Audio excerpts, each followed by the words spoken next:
بيبدأ الفيلم مع عربية ترحيلات ورايحة للسجن، وده كان سجن شديد الحراسة، ومن ضمن المساجين كان في شاب اسمه ريكي، وريكي ده كان محكوم عليه بالسجن لمدة 10 سنين بتهمة القتل غير المتعمد. وجهاز كشف المعادن بيرن لما ريكي عدى من عليه، فالظابط بيفتشه علشان بيحسوا ان معاه سلاح، بس مش بيطلع معاه حاجة، فبيوديه على جهاز الأشعة وبيكتشفوا وجود 5 رصاصات في صدره. والحراس بيتصدموا وما كانوش فاهمين ازاي ده حصل، والحارس بيقول احنا هنستدعي الدكتور عشان يشيل من جسمك الرصاصات، بس ريكي بيرفض وبيقول له انا سايبهم في جسمي كتذكار. وبعدها الحراس خدوا المساجين على الزنزانات بتاعتهم، وبنعرف ان السجن ده مقسم ل4 اقسام، وكل قسم بيحكموا مسجون معين، والمساجين ال4 دول واخدين الاذن بكده من مدير السجن، وال4 دول مسمين نفسهم عصابة ال4. وتاني يوم صمويل الدراع اليمين لحاكم القسم الشمالي للسجن بيؤمر رجالته يتنمروا على عجوز اسمه وما ما كانش فاهم هما بيتنمروا عليه ليه، لانه دايما في حاله طول الوقت ونفسه يخلص مدة السجن عشان يقابل مراته واولاده، وبيقع منه لعبة كان صانعها لاولاده. وصمويل مسك اللعبة وبيقول له انا عرفت ان طلبك لخروجك المبكر من السجن تم قبوله، وكده انت هتخرج قبل ميعادك. بس صمويل كسر عليه اللعبة وبيقول له ما ينفعش تقدم طلب في السجن الشمالي الا لما ترجع لي. وصمويل بيكمل عليه وبيضربه وبيسبب له اصابة مؤلمة في وشه، ورجالة صمويل بيستهزئوا بيه. وفجأة ريكي بيظهر ووقع صمويل على المسامير، وصمويل اتصفى عينه اصابة جامدة جدا. والمسجون سنت كان عايز يضرب ريكي، لكن ريكي بص في عينه وخوفه، فرجالة صمويل بسرعة بياخدوا ديلهم في اسنانهم وبياخدوا القائد بتاعهم وبيجروا. وفي المشهد اللي بعده بنشوف صمويل بعد ما تعالج ولف الشاش على وشه، وكان متعصب جدا بسبب اللي ريكي عمله، وبيقول انا لازم انتقم منه. ورجالته بيقترحوا عليه يخلي لونج يخلص على ريكي، وصمويل بتعجبه الفكرة وبيوافق. وراح اتكلم مع حارس فاسد وسأله امتى العجوز هيخرج من السجن، والحارس قال له بكره. فصمويل بيقول له انا بعرض عليك تاخد مرتبي بتاع الشهر ده، وفي المقابل عايز منك حاجتين، اول حاجه تخرج لونج من الحبس الانفرادي، وتاني حاجه تروح للعجوز وهتكدب عليه وتبلغه ان طلب خروجه من السجن اتلغى. والحارس الفاسد بيوافق وبيروح لماو وبيبلغه ان طلبه اترفض، وما بيقول ازاي الطلب كان متوافق عليه. واول ما كان هيزعق الحارس ضربه عشان يسكته، وما بيتضايق جدا لانه كان نفسه يشوف مراته وعياله، وقلبه بيتكسر وبيحس انه مبقاش في حاجه يعيش عشانها. وبالتالي بالليل بينتحر وخبر وفاته بينتشر في السجن، والمساجين بيحزنوا عليه لانه كان شخص طيب، وبيقولوا ان ما اصلا دخل السجن ظلم لانه خبط واحد بالعربيه اثناء ما كان في مشوار بيوصل مراته للمستشفى. وبعدها الحراس بينقلوا جثه من السجن، وريكي فجاه بيظهر في الحوش وبيقول للحراس انتوا حاطين في ايده الكلبشات ليه وهو اصلا مات، وبيكسر الكلبشات بايده وبيحط معاها اللعبه اللي صنعها لعياله بعد ما ريكي صلحها ورجعها زي ما كانت. وريكي كان حزين عليه جدا لان ما ضحيه صمويل المفتري. وتاني يوم كل مسجون بيخش الحمام عشان ياخد دش، وصمويل كان متحلف ان هو يقتل ريكي. وفجاه بيظهر المسجون العملاق لونج وضرب ريكي ضربه واحده وطيره، وكان بيجري عليه علشان يضربه، بس ريكي سدد له ضربه قويه جدا في بطنه، والضربه بتخترق بطنه وبتقضي عليه. وصمويل هجم على ريكي بالمسمار، بس ريكي ولا بيتاثر من المسمار اللي عدى من ايده الناحيه التانيه، وبيكسر ايد صمويل وضربه ضربه واحده وقتلوا بيها. والحراس بيقبضوا على ريكي وبياخدوه معاهم، بس بيعترض طريقهم ليو اللي يبقى حاكم القسم الشمالي من السجن، وبيقول لريكي انت شاب شجاع جدا، وريكي مش بيهتم لكلامه. والحراس خدوا ريكي للحبس الانفرادي، وريكي بيحس بألم في صدره، والألم ده بيفكره بذكريات الماضي لما كان طالب في المدرسة الثانوي وراح على قبر والده ووالدته وشاف عمه شان لأول مرة. وشان بيسأل ريكي عن مهاراته في الفنون القتالية، فريكي بيستعرض مهاراته، بس شان ضربه لأنه شايفه ضعيف، وريكي طلب منه يعلمه الفنون القتالية علشان عايز يتعلم التركيز والتحكم في النفس وعلشان يقدر يساعد الضعفاء. والشان بيوافق وبيقول له عشان تتحكم في نفسك لازم يبقى مزاجك مظبوط. قال له يعني اشرب شاي؟ قال له لا يا خفيف. وبيبدأ يعلمه التأمل والسلام النفسي، وبيقول له الأسلوب ده هيخلي عندك قوة لا تقدر بثمن. وشان بيجيب صخرة وبيكسرها بإيده وبيأمره يستجمع كل طاقته ويدمر الصخرة، وريكي بينفذ الأمر وفعلا بيدمر الصخرة. وشان رمى عليه عدد كبير من الصخور وريكي دمرهم كلهم. وشان جري عليه بصخرة تانية وريكي دمرها بصدره. وشان فرح لأن ريكي اتعلم كل المهارات بسرعة. وبنرجع للوقت الحالي والحراس بياخدوا ريكي لنائب مدير السجن اللي اسمه مارتن، والنائب بيؤمر الحارس يقرا ملف ريكي، والحارس بيقول ان ريكي يتيم الاب والام ونشأ في دار ايتام وما كانش متفوق في الدراسة فدخل كلية الموسيقى، وفجأة كده اختفى لمدة 2 سنين وقاتل عصابة الثالوث واتقبض عليه لما قتل واحد منهم. بينهم. ومارتن بيمشي الحارس وبيسأل ريكي كنت فين في السنتين دول وازاي صدرك دخل فيه 5 رصاصات وانت لسه عايش. وريكي بيتجاهله ولا حياة لمن تنادي. فمارتن بيقول له انت كده كده قاعد في السجن وهتعترف، يعني هتعترف وهتقول كنت فين في السنتين اللي اختفيت فيهم. وبيقول له كمان احنا وصل لنا صورة النهارده الصبح. وريكي بيقرب عشان يشوف الصورة وفجأة مارتن طعنه بالسلاح اللي في ايده وكمان ضربه في وشه كذا ضربة. وبيقول له انا عايز اشوف قدرة التحمل عند الشخص اللي قتل صامويل ولونج. ونزل في وشه بشوية ضربات قوية. وريكي كان واقف ومستحمل الضرب وتف الدم على وش مارتن. ومارتن طبعا بيتعصب وبيوعده انه هيقضي عليه وبيوري له صورة حبيبة ريكي. وريكي بيغضب وبيكسر الترابيزة ومارتن ضرب عليه نار بس ريكي صد الضربة بالطبق وضرب الاتنين الحراس. ومارتن بيترعب من ريكي وبيقول له لو فكرت تضربني هتموت على الفور. وريكي بيوري له انه يقدر يخلص عليه لو عايز. وبياخد صورة حبيبته وبيقول له ما تتدخلش في شؤون الخاصة تاني. وبيرجع للزنزانة بتاعته وبيعزف على الناي وبيفتكر ذكرياته مع حبيبته يان لما كانوا بيلعبوا بالطيارة الورق وكانوا بيحبوا بعض جدا. وبيقطع شريط ذكرياته الحارس ده وبيأمر ريكي يوقف عزف. وتاني يوم سنت اللي كانت دراع اليمين لصامويل بقى بدون حماية بعد ما رئيسه مات. فبيتلم عليه المساجين اللي اتنمر عليهم قبل كده وكمان علشان صامويل ورجالته كانوا السبب في انتحار ما الرجل العجوز. والمسجون كوان كان عاوز ينتقم ويقتله بالسكينة بس بيتدخل ليه وبيوقفه وبيقول له لو حصل وقتلته فانت مش هتخرج من السجن ده ابدا وانت عارف القواعد وان انا بس المسموح ليا ان انا اقتل المساجين فسيب سنت في حاله وانسى اللي حصل لما. بس كوان بيعترض على الكلام ده وبيقول له ايه فايدة القوانين في السجن وانت مش بتعمل بيها، انا شايف انك لا تستحق المكان اللي انت فيه. وليو بيغضب من الكلام ده وبيقتل كوان بالسكينة بكل دم بارد. ومارتن بيحضر وبيهني ليو على اللي عمله وبياخد جثة كوان علشان يستدرك بيها ريكي وبيتكلم مع ليو في مكتبه وبيديله سكينة وبيأمره يقتل ريكي. وليو كان خايف لان ريكي مقاتل قوي جدا وبيقف في الحوش وهو معلق جثة كوان وريكي بيبلع طعمه وبيجي وبيقلع الجاكيت بتاعه وبيجهز للقتال. وليو بيظهر مرة واحدة وبيضربه وريكي بيكتفي بالتراجع. المساجين بينصحوا ريكي وبيقولوا له اهرب طالما ليو بيقاتل يعني هيقتلك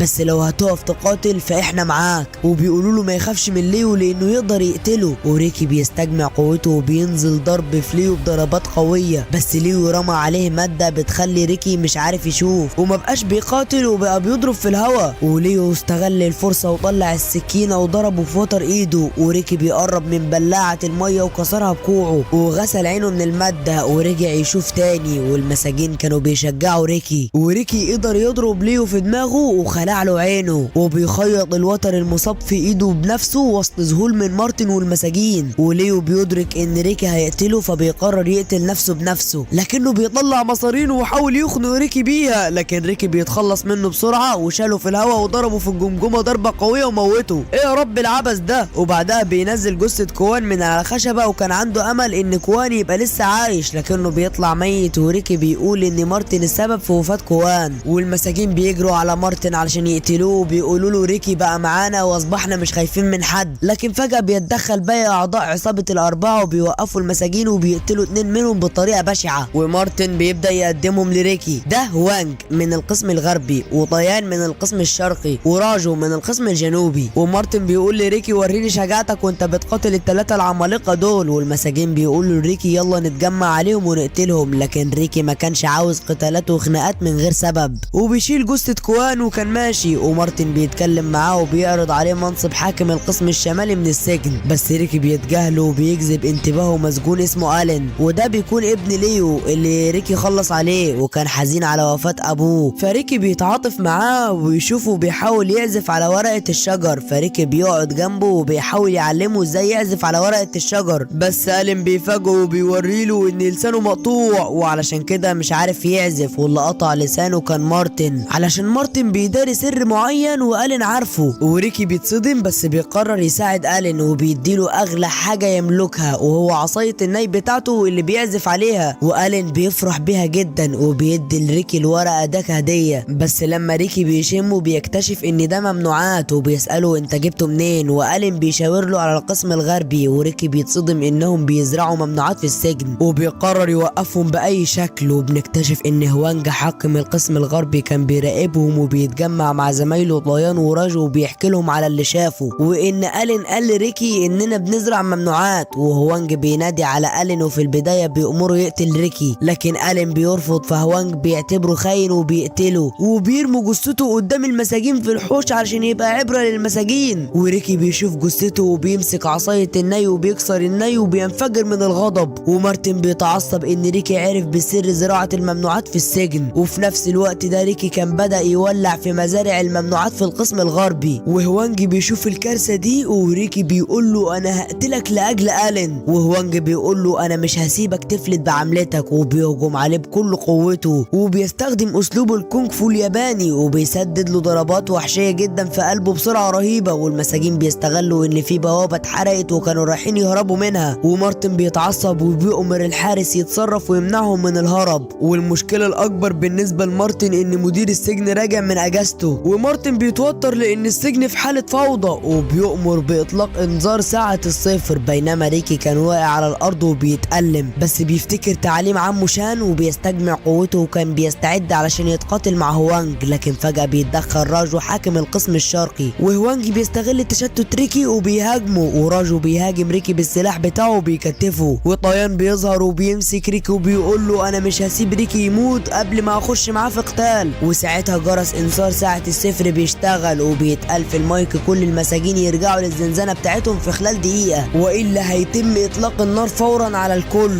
وطيان مش بيهتم وبيفضل ماسك ريكي بالرغم ان هوانج بيأمره يقتل ريكي علشان يخلصوا منه. وبعدها ضرب النار بيبدأ يشتغل، فطيان بياخد ريكي للزنزانة لوحدهم. بس مرة واحدة اتفتح عليهم شلال من الاسمنت علشان يقتلوا ريكي بأي شكل، لكن ريكي بيحرر نفسه وبيهرب بسرعة من الزنزانة وبنشوفه بعدها شايل طيان بعد ما انقذه من الاسمنت. وبيتفاجئ مارتن ان ريكي طيب للدرجة دي، وبنعرف ان مارتن ما كانش فارق معاه طيان يموت ولا لا، وكان عنده استعداد يضحي بيه في سبيل ان ريكي يموت. وريكي ما قدرش يقف على جسمه بسبب الاسمنت اللي مغطي جسمه، وبيقع وبيفقد الوعي. ومارتن بيقبض عليه، ومارتن بيؤمر الحراس يحبسوا ريكي. وتاني يوم مدير السجن ليجاسي بيوصل للسجن ومعاه ابنه المدلل وانج. وليجاسي بيعرف من مارتن ان مزارع الممنوعات اتحرقت، وليجاسي بيتجنن ساعتها وبياخد في ادويه. ومارتن بياخده لعند ريكي وبيقول له ان ريكي السبب في حرق المزارع. وبنشوف ريكي وهو مربوط وجسمه متغطي بالاسمنت،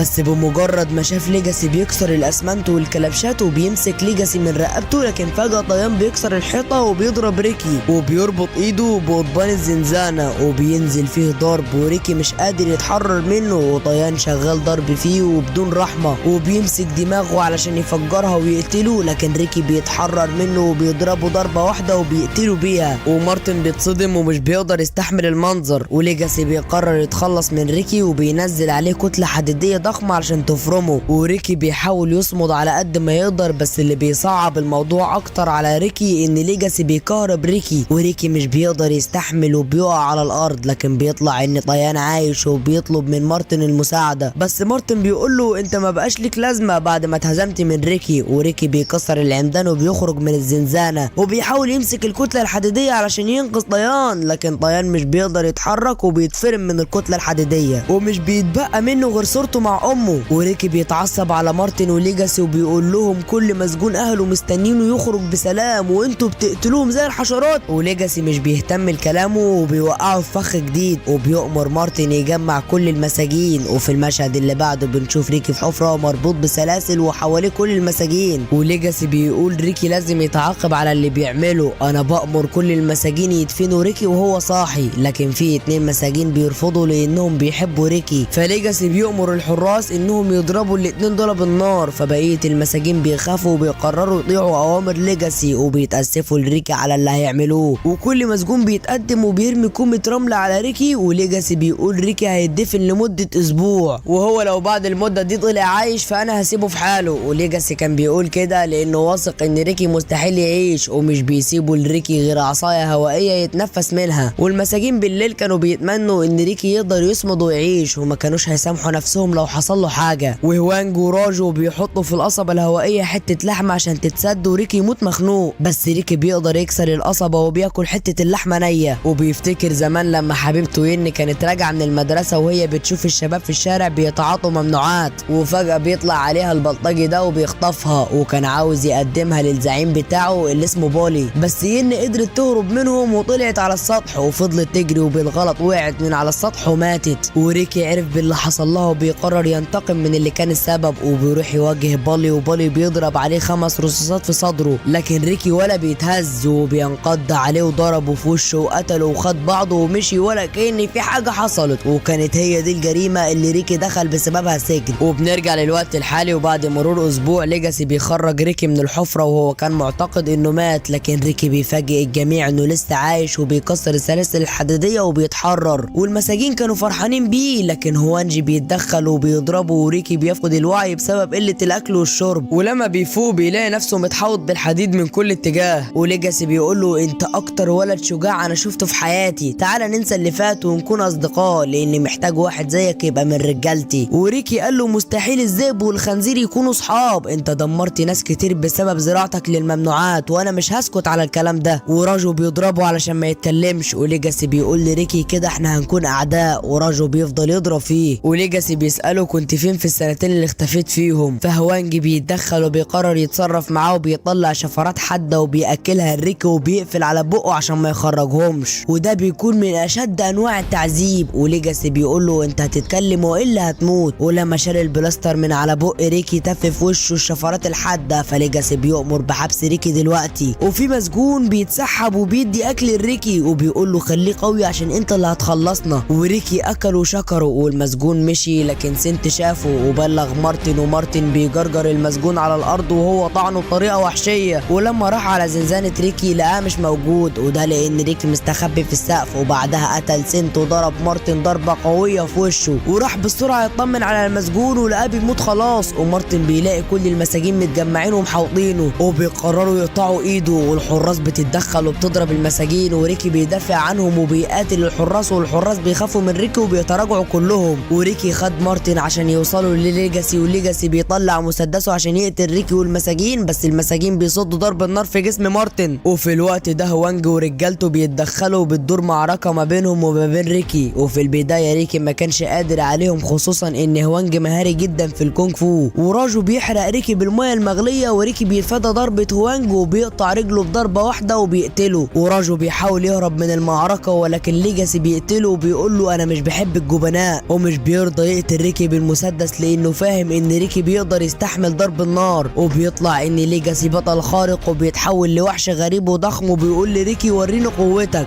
وليجاسي بيضرب ريكي وبيكسر بيه الحيطه، وريكي بيرد عليه وبيخترق بطنه، بس ليجاسي مش بيتاثر وقوته بتزيد مع كل ضربه بيتلقاها من ريكي. وقوه ليجاسي كانت ضخمه جدا، بس ريكي بيستجمع كل قوته وبيضربه في اماكن مميته، وبعدها بيشيله وبيرميه في جهاز مفرمه الاكل، وليجاسي بيموت تماما. وريكي بيمسك دماغ ليجاسي وبيخرج بيها للمساجين والحراس وبيقول لهم مفيش قتال تاني هيحصل. وبكده ريكي يبقى انهى المهزله دي. واخر حاجه بيعملها ريكي انه بيدمر جدار السجن عشان يحرر كل المساجين. هو خلص الفيلم، بس مين قالك ان الفيديو خلص؟ لا احنا مطولين مع بعض حبه، في فيلم تاني هيتعرض دلوقتي لازم تشوفه. بيبدا الفيلم مع ماسيو اللي مامته بتوصله لمدرسته الجديده، وبيكون متوتر لانه ما يعرفش حد هناك، بس امه بتطمنه انه شخص مميز وهيقدر يتعود. ولما بيوصل ماسيو المدرسه بيدور على الصف بتاعه، ولما بيوصل بيعلق شاب اسمه نيك عليه، فالمعلمه بتعاقب نيك وبيحاول ماسيو يقول لها انهم اصدقاء، بس المعلمه بتصمم على العقاب. وبعد الدرس بيخرج نيك وبيشكر ماسيو على مساعدته وبيكونوا اصدقاء. وبيرجع ماسيو البيت وبيستأذن من زوج امه لو ينفع يعلق حاجه على الحيطه، وبيسمح له، فبيعلق ماسيو صوره وبنعرف انها لجده وابو امه، وان جده كان ملاكم قديم وانه بيحكم دلوقتي. وتاني يوم بيروح نيك مع زميلته روبي وبيتعرفوا على ماسيو وبيكونوا صحاب، ونيك بيتحدى ماسيو انه يروح يعرض على تريزا تخرج معاه، وبيقبل ماسيو التحدي وبيروح لها، بس صاحب تريزا واللي بيكون اسمه هيكتور بيجي وبيضربه، بس بيقف لما بيشوفوا المدرب بتاعه، فبيفرح نيك وروبي وبياخدوا ماسيو وبيمشوا. وبالليل بيجيب زوج ام ماسيو كتاب ليه عن الملاكمه وبيفرح ماسيو بيه. وتاني يوم بيمشي ماسيو وهو بيقرا في الكتاب، بس هيكتور واصحابه بيروحوا له وبيضايقوه، لكن عامل النظافه واللي بيكون اسمه دان بيروح لهم وبيوقفهم. ولما بيمشي هيكتور واصحابه بيشوف دان الكتاب اللي مع ماسيو وبيعرض عليه انضم لفريق الملاكمه في المدرسه، وبيفرح ماسيو لما بيعرف انه ممكن يتدرب ملاكمه لانه بيحبها، فبيدخل وبيقرا منشور، بس هيكتور بيروح وبيتخانق معاه تاني. وبيحاول نيك يساعد ماسيو، لكن الكل بيتعاقب، وبتقول المعلمه لماسيو يتجنب يتجنب المشاكل. وبيحاول ماسيو يفهمها ان هيكتور هو اللي بدأ. وفي البيت الام بتسأل ماسيو لو حابب يحكي لها عن حاجة، فبيقول ماسيو انه حابب ينضم لفريق الملاكمة، بس الام بتقلق عليه جدا وبترفض وبتقول له انهم اتصلوا من المدرسة وعرفوا انه متعاقب. فبيقول لها ماسيو انه ملوش ذنب وبيطلع على اوضته. فبتروح الام وراه وبتحاول تقنعه يبعد عن فكرة الملاكمة. وماسيو لما بيلاقيها قلقانة عليه بيقول لها انه مش هينضم. بس تاني يوم بنشوف ماسيو وهو رايح للتدريب وبيكون فرحان، وبيقول المدرب ان المتقدمين للتدريب الجداد لازم يواجهوا الاتنين اللي فازوا بالبطولة قبل كده علشان يقدروا يختاروهم كمشاركين. وبيكون واحد من الاتنين اللي المفروض يواجهوهم هو هيكتور. فبيقلق ماسيو وبيكون ماشي، بس بيلاقي دان قدامه وبيقول له لازم يتحدى خوفه وان كل الابطال كانوا زيه وبيشجعه يكمل تدريبه. فبيرجع ماسيو وبيكتب اسمه مع المتقدمين وبيبدأ كل واحد منهم يواجه هيكتور وزميله. بس لما بيوصل دور ماسيو بيقول هيكتور ان هو اللي هيواجهه. واول ما الوقت بيبدأ بينزل هيكتور ضرب على وش ماسيو لحد ما الوقت بيخلص. فبيقف هيكتور وبيقوم ماسيو ضربه. فبيتخانق هيكتور معاه وبيوقفه من المدرب وبيطرد ماسيو من التدريب لانه خالف القوانين. وبعد التدريب بيروح دان يقعد مع ماسيو وبيقول له انه شجاع لان دخوله للحلبة بيحتاج الشجاعة وانه محتاج ياخد وقته ويهدى. فبيسأله ماسيو لو يعرف حاجة عن الملاكمة. فبيرد دان انه كان ملاكم كبير جدا زمان وكان مؤهل انه يدخل البطولة، بس كان بيسوق العربية بتاعته وعمل حادثة وتوقف. وبيسأله ماسيو لو شايف انه ممكن يكون ملاكم كويس في المستقبل. فبيرد دان انه محتاج لتدريب كتير. فبيفقد ماسيو الامل لان المدرب طرده ومش هيدخل الحلبة تاني. فبيتعرف دان وماسيو على بعض اكتر وبيفرج ماسيو على الجوائز اللي خدها دان وبيقول له انه كان اكيد متفوق علشان يقدر يفوز بالكاس ده. وبيقول له دان انه مش زعلان وقدر دلوقتي يتجوز ويخلف اطفال ويكسب فلوس، لكنه لسه بيحب الرياضة. فبيطلب ماسيو منه لو يقدر يعلمه كام حركة. وبيقول له دان ممكن يعلمه اللكمة المباشرة وبيساعده وبيقف وبيضرب بطريقة صحيحة. بس جرس المدرسة بيضرب وبيطلب ماسيو انه يرجع لدان تاني علشان يعلمه الملاكمة وبيستأذنه لو يقدر يرجع بعد المدرسة. فبيوافق دان وبيتفقوا سوا. وبعد المدرسة بيبدأوا التدريب وبيسلموا دان القفازات بتاعته وبيخليه يشيل النضارة ويبدأ تدريب. وبيتكلم ماسيو عن جده وبنعرف ان دان يعرفه وانهم كانوا اصدقاء.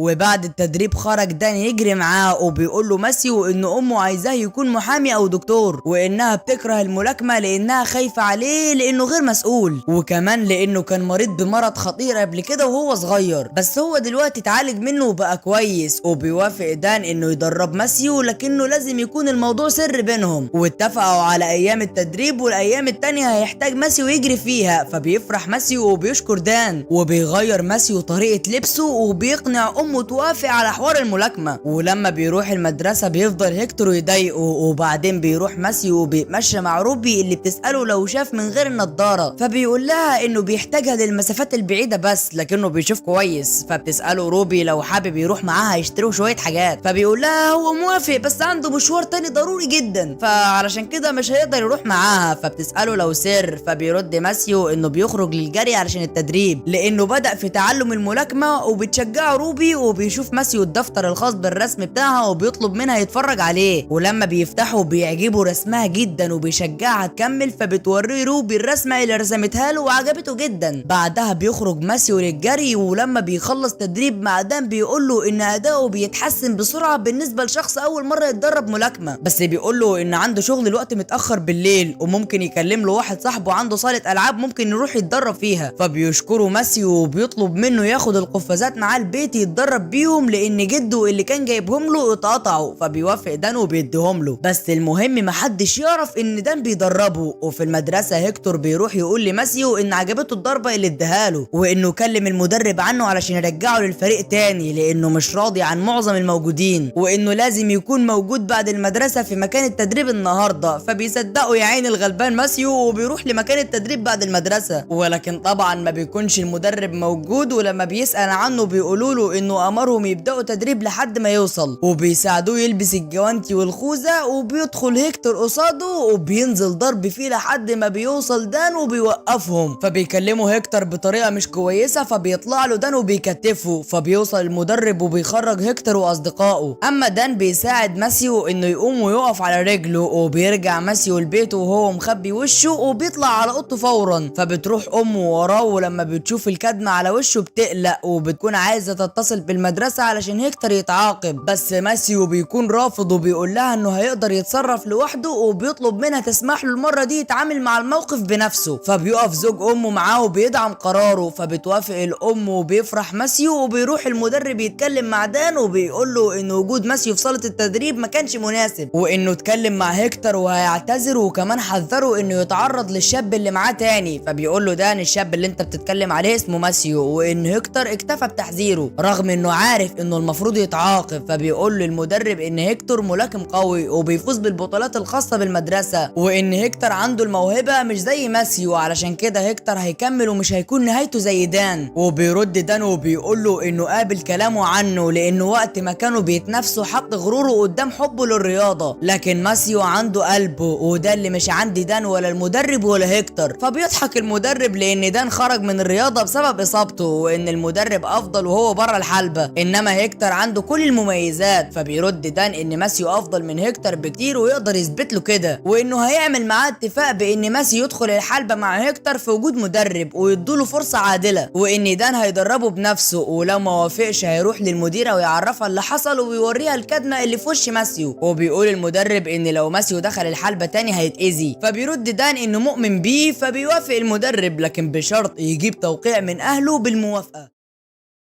وبيروح دان المكتبة وبيلاقي ماسيو قاعد يقرا هناك، وبيسأله لو مش هيروح التدريب، وانه عادي يتهزم في وقت معين، وكل الابطال اتهزمت في وقت من الاوقات ولكنه بيرجع يقف تاني، وده اللي بيخليه بطل. فبيرد ماسيو انه بيراجع نفسه وبيشوف لو عنده المهارة اصلا ولا لا، وبيقول دان ان كل انسان لازم يواجه خوفه لانه نفسه الوحيدة اللي بتمنعه يكمل، وانه كل بطولة مختلفة عن التانية، بس هو الوحيد اللي قادر يحدد فوزه من خسارته. بعدين بيسأله يا ابني انت هتتمرن ولا لا لان عندك بطولة قريب. فبيستغرب ماسيو ان عنده بطولة، وبيرد دان وبيقول له ان كل متدرب ليه الحق يواجه هيكتور، وانه هيدخل الحلبة معاه ولو كسب هيكمل تدريب في الفريق. فبيسأله طب لو خسر؟ فبيقول له دان انه وقتها هيكون قدم كل اللي عنده. فبيقلق ماسيو وبيلم حاجته وبيروح وراه، وبيبدأوا التدريب، وبيكون ماسيو سريع وبيعرف دان انه لسه مكمل في الجري زي ما قال له. فبيقول دان انه محتاج يكون اسرع علشان يقدر يستغل الوقت كله في ضرب هيكتور، بس ماسيو بيكون متردد وبيسأل دان لو يقدر يفوز. فبيرد دان انها ملاكمة وكل حاجة ممكنة، وانه كلم زميله وسمح لهم يروحوا يتدربوا في صالة الالعاب بتاعته، لكن علشان ياخدوا محتاج اهله يمضوا على اوراق الموافقة. وبيكمل دان انه ممكن يكلمهم لو حابب، بس ماسيو بيرفض وبيقول له انه هيتكلم معاهم لوحده، وبيشكره وبيمشي. وفي البيت بيرفض ماسيو يعرف اهله، وبيمضي على الاوراق مكان مامته، وبيروح ماسيو مع دان لمكان التدريب، وبيبدأ دان يجهزه وبيديله نصايح، وبيقول له انه لازم يكون هادي وقت القتال، وانه ملوش دعوه المنافس هيلعب ازاي، وكل اللي عليه انه يركز هو هيقاتل ازاي. وبيدخل ماسيو الحلبة وبيبدأ قتال مع واحد من الموجودين، بس بيكون خايف وبيستخدم وضعية الدفاع طول الماتش. فبيوقف دان القتال وبيتكلم مع ماسيو انه محتاج يهاجم من وقت للتاني، وانه يفضل محافظ على ايده عالية. وبتبدأ المباراة من تاني، ودان بيفضل يوجهه لحد ما بيقدر يكون مهاجم ويهزم المنافس قبل ما الوقت يخلص. وبيكمل ماسيو في تدريبه وبيجري وبيتمرن مع نفسه ومع دان. بعد التدريب بيسأل ماسيو لو قدر يوصل لنفس مهارة هيكتور لانه بطل المدرسة، وانه لازم يتساوي بيه. فبيرد دان انه مش شرط يكون في نفس مهارة وقوة هيكتور علشان يقدر يهزمه، وبيفرجوا على صورته مع المدرب بتاع فريق المدرسة، وانهم كانوا في منافسة وان المدرب فاز بالكاس،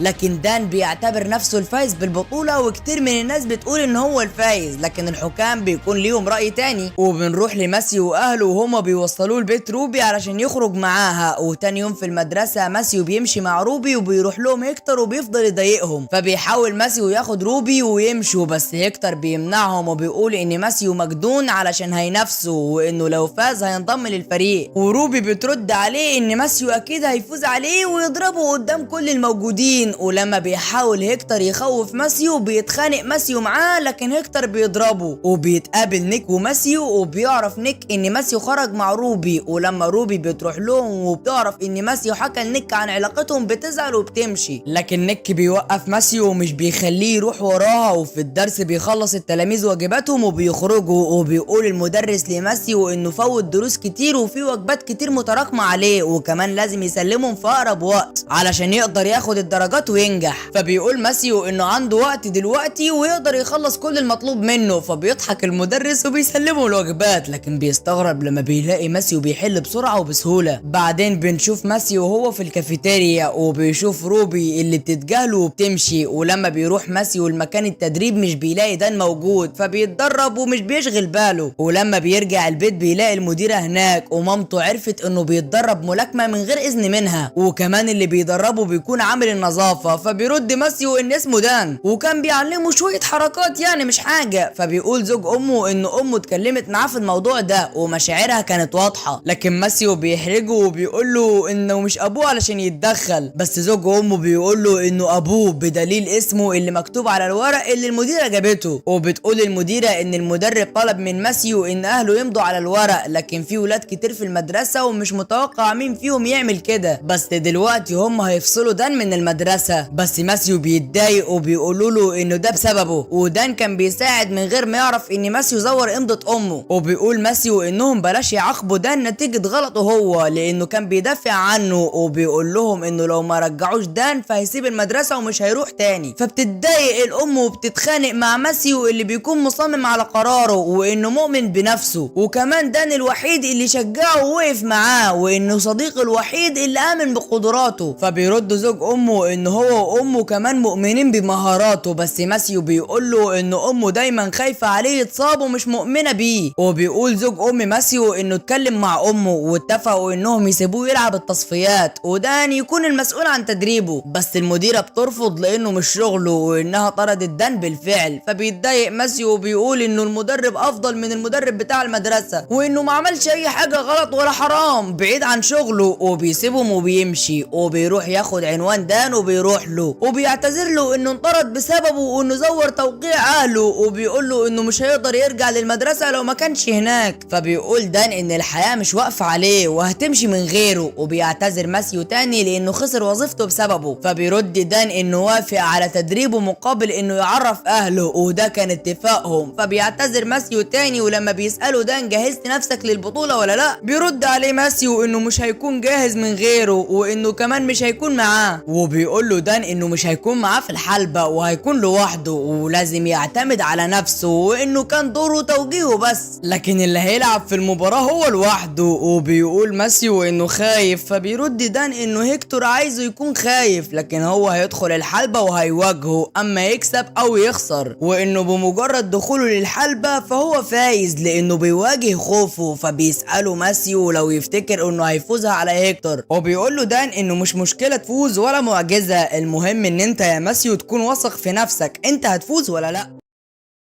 وتاني يوم بيصحى ماسيو وبتجهز له امه الفطار وبتكون خايفة عليه، لكن ماسيو بيطمنها ان كل حاجة هتكون بخير وانه هيخرج يجري بعد التدريب. وبيروح ماسيو المدرسة وبيقابل نيك وروبي وبيقولوا له ان النهاردة يوم المباراة، وبيسألوه لو جاهز ولا لا. بعدين نيك بيمشي وبيسيب روبي معاه، فبيعتذر لها ماسيو على اللي عمله معاها، فبتشجعه روبي وبتوريه صورة رسمتها له وهو فايز. فبيقول لها ايه ده، انا تخيلت نفسي كده. فبتكمل روبي انها لسه هتضيف على الرسمه هيكتور وهو مرمي على الارض، بس بيقول لها ماسيو انه حبيبها وهو كده لوحده. فبتشجعه روبي وبعدين بتودعه وبتمشي، وبيروح ماسيو علشان يجهز للمباراه، وهيكتور واصحابه بيروحوا يضايقوه وبيفتكروه خايف، لكن ماسيو بيتحداهم وبيقول لهم انه هيفوز على هيكتور. فبيقول له هيكتور نتقابل في الحلبه، وبعدين بيسيبه وبيمشي. وبيتفاجئ ماسيو بوجود دان وبيقول له انه متوتر، بس دان بيقول له لازم يكون متوتر وان هيكتور متوتر زيه ولازم يحاول يصد هجماته ويفوز عليه. وبيبدأ المدرب يشرح المنافسة للجمهور وان الفائزين ببطولات السنين اللي فاتت من المدرسة هيواجهوا اللاعبين الجداد، وكل مباراة هتكون 3 جولات وكل جولة هتستمر ل3 دقايق. وبنشوف جد ماسيو الملاكم السابق اللي بيروح يحضر المباراة، وبتتفاجئ ام ماسيو بيه وبتكتشف ان جوزها هو اللي دعاه. وبيبدأ الطلاب يتواجهوا وبيقدر طالب من الجداد يهزم صاحب فيكتور اللي فاز ببطولات قبل كده. فبيتفاجئ ماسيو ماسيو وبيفرح وبيفتكر كلام دان بان الكل خايف لكن انت هتقدر تتحكم في خوفك، وبيسأل المدرب لو ماسيو جاهز، فبيطلع ماسيو للحلبة قدام فيكتور لانه دوره، وبيقف ماسيو في الحلبة وبيفتكر كلام دان بانه بيحارب خوفه مهما كانت النتيجة، وبيبدأ المدرب يعرفهم التعليمات وكل واحد بيرجع للجانب بتاعه. وبيفتكر ماسيو لما دان قال له ان هيكتور عايزه يخاف فما يستسلمش دلوقتي وما يستسلمش ابدا ليه، وبتبدأ اول جولة وبيقدر ماسيو فيها يدافع ويهاجم، لكن لما الوقت بيخلص بيضربه هيكتور في وشه، وبيروح هيكتور يرتاح وبيأمره المدرب ما يخالفش القوانين. ولما ماسيو بيروح يرتاح بيلاقي جده جنبه وبيشجعه وبيقول له لازم يضرب، فبيرد ماسيو انه بيعد لكمات وان هيكتور كل 6 لكمات بياخد استراحة وفي الوقت ده يقدر يضربه، وبيقول له جده انها ملاحظة ممتازة لكن لازم يحافظ على ايده لفوق وانه كان كويس في الجولة دي. وبتبدأ الجولة التانية وبيهاجم ماسيو في البداية لكن هيكتور بيقدر يكمل كل الجولة لصالحه وبينزل ضرب فيه وبتنتهي الجولة التانية.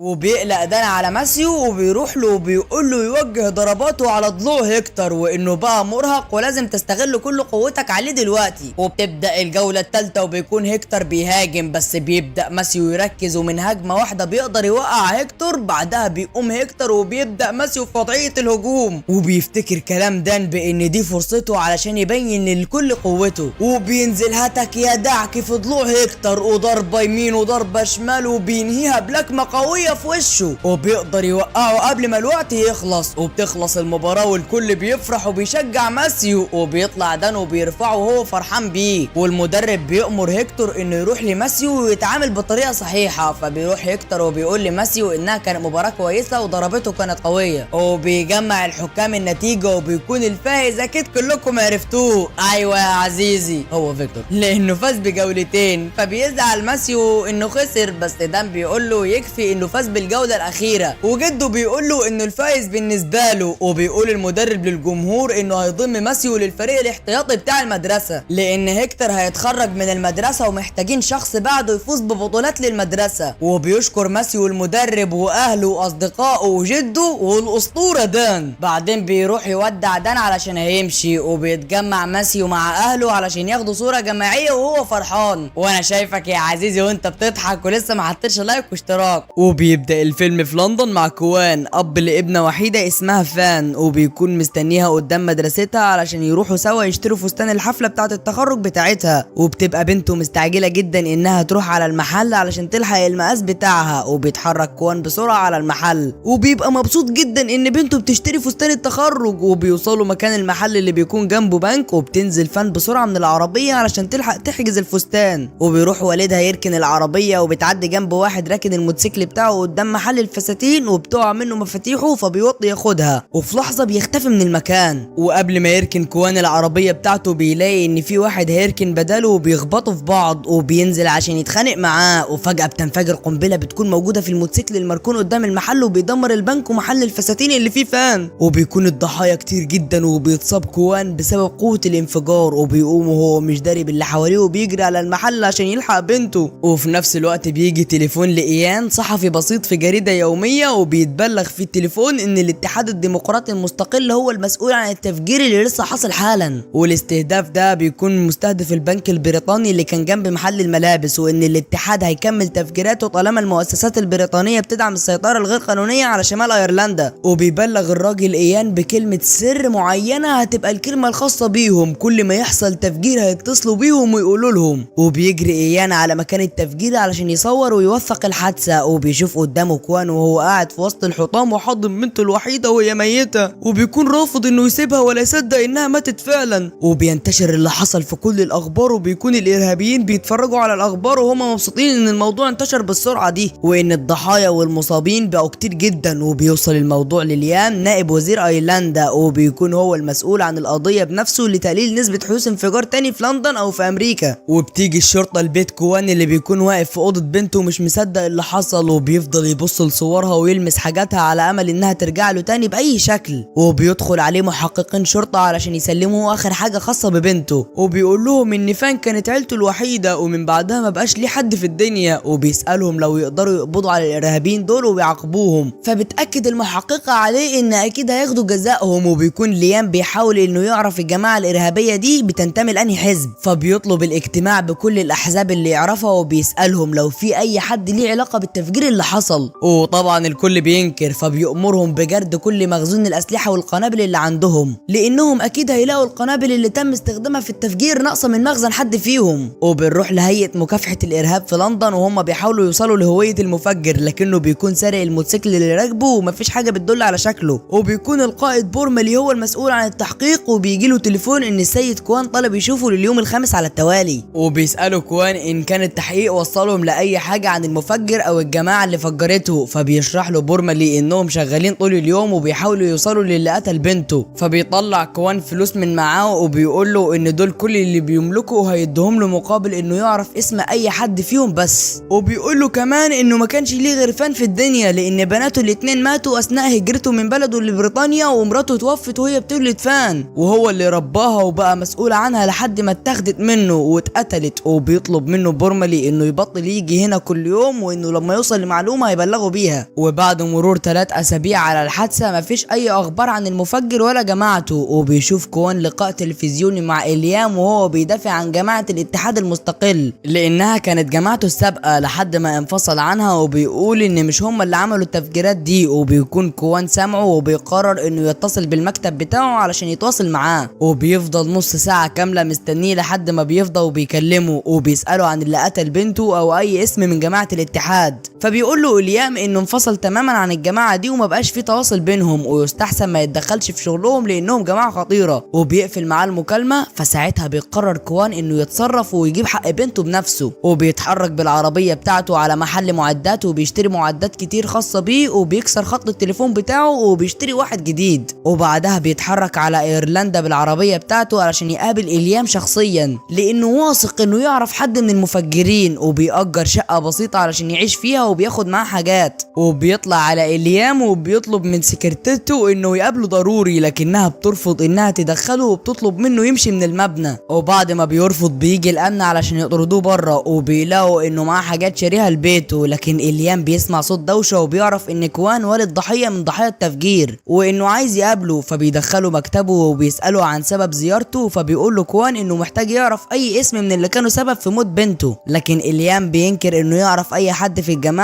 لانه سابهم من 30 سنة. فبيبصله كوان بصة غريبة وبيقول له انه هيغير رأيه قريب، وبيشكره على مقابلته. وبيخرج من مكتبه وبيستلم حاجته وبيتحرك على حمام المبنى، وبيكون مجهز مكونات معينة في ازايز لو تم اختراقها هتسبب تفجير ناري قوي. وبيعلق الازازتين اللي معاه في الحمام وبيربط على الحبل بتاعهم سيجارة. وبعد ما بيولعها بيبعد عن المبنى، وبمجرد ما السيجارة بتوصل للحبل بتقطعه والازازتين بيقعوا على الارض وبيحصل انفجار قوي جدا في المبنى. وبيكون كوان ساعتها اختفى من قدام المبنى خلاص. وبتيجي الشرطة علشان تحقق في اللي حصل، فبينكر إليام انه يعرف مين اللي ورا التفجير اللي حصل. وبتتقفل التحقيقات بسبب اذاعه ان انبوبه غاز انفجرت. وبيؤمر إليام رجالته انهم يدوروا حالا على كوان ويطردوه بره البلد قبل ما يعمل لهم مشاكل تانية. وبيلاقوه بيتصل تاني وبيرد عليه إليام بنفسه وبيهدده انه هيجيبه ومش هيقدر يهرب منه. فبيقول له كوان انه لسه بيبدا، ولما يقرر يقول له الاسماء ساعتها هيبطل اللي بيعمله. وبيقفل السكه في وشه. فبيلجأ إليام لشون ابن اخوه علشان يساعده هو كمان في القبض على كوان. وبيروحوا رجاله إليام علشان يجيبوا له العربيه بتاعته. فبيلاقي ان في سلك متوصل بخزان البنزين وبيفتكروها مفخخه، وبيلاقوا ورقه مكتوب عليها انه عايز الاسماء. فبيفهم إليام ان كوان بيوصل له رساله انه يقدر على قتله في اي وقت، وانه مش هيهدى غير لما ياخد الاسماء. وبيكون رجاله إليام حددوا المكان اللي بيكون كوان عايش فيه، وبيتحركوا عليه فورا وبيحاولوا يقبضوا عليه. لكنهم بيكتشفوا ان هو شخص مش سهل، وبينجح في مقاومتهم وضربهم وبيهرب منهم، بالرغم من انهم 4 رجاله ضده هو لوحده، وبيرجعوا مهزومين قدام اليام وبيعرف انه مش ضد اب عادي. وبيوصل شون لايرلندا وبيجي على بيت اليام فورا وبيأمروا اليام انه لازم يتحرك على لندن عشان يتكلم مع بورمالي، وبيفضل مراقب التحقيقات كويس علشان اسمه ما يجيش في الموضوع وساعتها المشاكل هتزيد عليه. وبيروح اليام تاني يوم مطعم بسيط علشان يقابل فيه حد تبعه بعيد عن المراقبة، وبيكون كوان ماشي وراه علشان يعرف كل تحركاته وبيلاقيه بيقابل السكرتيرة بتاعته اللي بيخون مراته معاها، فبيصوروا كوان وبيبعت له الصور على موبايله من رقم مجهول، وبيكون باعت له معاه رسالة انه عايز الاسماء. وفي نفس الوقت بيكون شون وصل للندن عشان يقابل بورمالي وبيبلغوا ان الاتحاد ملوش علاقة بالتفجير اللي حصل، وان اللي عمل كده جماعة منشقة عنهم وما يعرفوهاش، لكن في خطة بيعملوها علشان يعرفوا اللي ورا التفجير، وهي ان الاتحاد عمل كلمة سر جديدة وادى لكل جماعة تبعه كلمة سر مختلفة عن التاني، وبعد اتمام العملية الارهابية الجديدة هتتبلغ الصحافة بكلمة السر، وساعتها هيقدروا يعرفوا مين اللي ورا التفجير ده. فبيوافق بورمالي انه يساعد بشرط انه بمجرد ما اليام يعرف مين المتورط يبلغه شخصيا علشان هو اللي يقبض عليه بنفسه. وبيوافق شون على شروط بورمالي وبيرجع تاني علشان يبلغ اليام بالاتفاق، وبيبقى اليام اتنقل لبيت المزرعة بتاعه علشان امان ليه اكتر من المدينة لانه خايف من ان كوان يوصل له، بس كوان مش سهل برضه وبيبقى مراقبه فعلا وقدر انه يوصل جوه المزرعة وبيزرع قنبلة في المخزن بتاع المزرعة وبيفجره الساعة 12 بالظبط، وده بيكون كتحذير لليام انه يقدر يوصل له في اي وقت، وكل اللي عايزه منه هو اسماء اللي قتلوا بنته. وبيخرج اليام وهو مرعوب من بيته وبيأمر جيم المساعد بتاعه انه يطلب حراس اكتر لانه استهان بقوة كوان اللي كان فاكره راجل عجوز، وده غلط مش هيكرره تاني. وبيبقى اليام فاكر انه نجح في تأمين البيت، بس تاني يوم وبعد زيادة عدد الحراس حوالين البيت بيسمعوا صوت انفجار عربية وبيجروا على مكان الانفجار، وبيلاقوا عربية مقلوبة بسبب انفجار قوي بقنبلة كانت مدفونة تحتها. فبيقول جيم لليام ان القنبلة اللي تم تفجيرها بجهاز عن بعد واكيد مستخبي في الاشجار الطويلة الموجودة في الغابة، وبيتحرك كل الحراس على الغابة علشان يدوروا على كوان اللي بيحاول يستخبى منهم، وبيكون مجهز الغابة بالفخاخ